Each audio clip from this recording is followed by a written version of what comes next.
Salam alaikum, c'est Samir d'Objectif Arabe. Donc je te signale, avant de continuer, Inch'Allah, qu'aujourd'hui c'est le dernier cours et on va voir donc comment conjuguer l'impératif et on va faire un petit récapitulatif de tout ce qu'on a vu depuis le début et on a vu pas mal de règles, alhamdoulilah, de grammaire et de conjugaison, nahu wa sarf.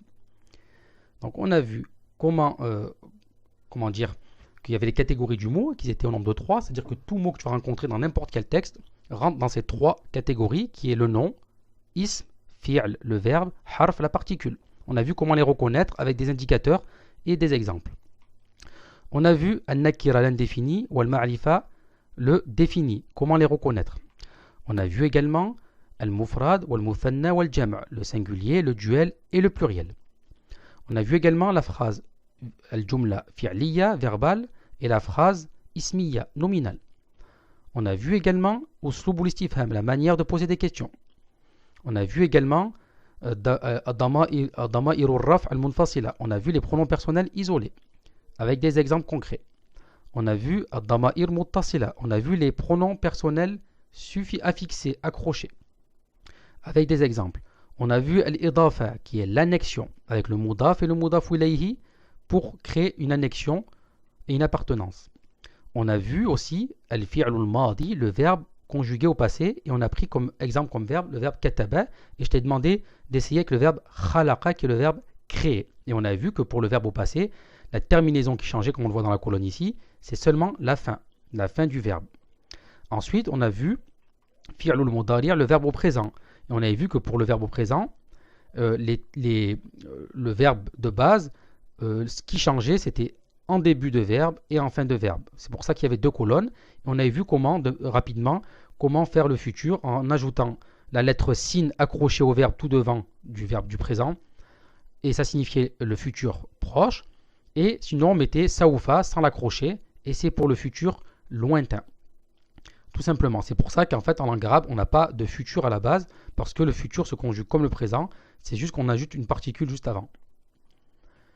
Et on a vu des exemples du Coran. Et pour le dernier cours, on va voir quoi? Fi'lul amr, le verbe à l'impératif. L'impératif, c'est lorsqu'on donne un ordre.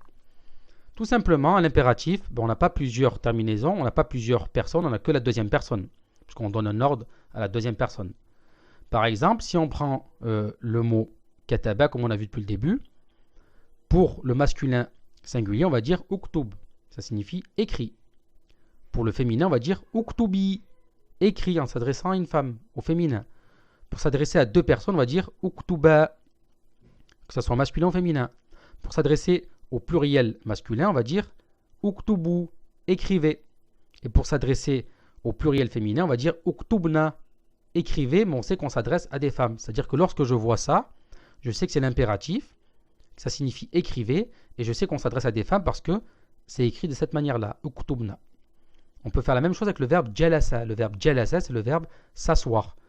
On va avoir ijlis, ijlisi, ijlisa, ijlisu, ijlisna.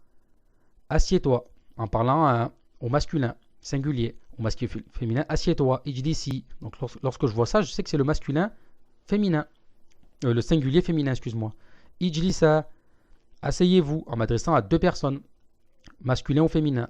Ijlisu, asseyez-vous, en m'adressant au pluriel masculin. Ijlisna, en m'adressant au pluriel féminin. Et la même chose avec le verbe fataha, qui est le verbe ouvrir. Iftah, iftahi, iftaha, iftahu, iftahna. Donc ce que je te propose, c'est que on avait vu dans la dernière fois le verbe khalaqa, khalaqa qui est le verbe créer.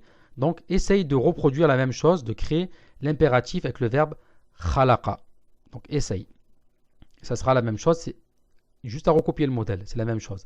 Et c'est ça en fait, le fi'lul amr, c'est seulement ça.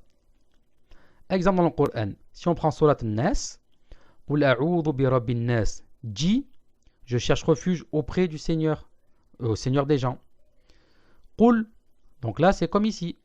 Uktub, écrit. Qul, c'est le verbe qala yaqulu, le verbe dire, donc ça veut dire dis. Warka'u ma'ar raki'in, et inclinez-vous avec ceux qui s'inclinent. C'est le verbe raka'a yarka'u, c'est le fait de s'incliner. Irka'u, irka'u, comme on voit ici. Ijlisu, uktubu, iftahu, c'est la même chose. Irka'u, Donc là, on sait que c'est le pluriel masculin. Et inclinez-vous avec ceux qui s'inclinent. Et bien sûr, l'impératif, on le retrouve énormément dans le Coran et dans les textes. Donc là, bien sûr, c'était, on va dire, on a vu le verbe en surface. Donc voilà, les cours sont terminés. J'espère que cette série de cours t'a apporté pas mal de choses. J'espère que tu as appris beaucoup de règles de grammaire et de conjugaison. Tu vois, on a fait 11 cours. On a vu pas mal de choses. J'espère que ça te servira pour tes prochaines leçons.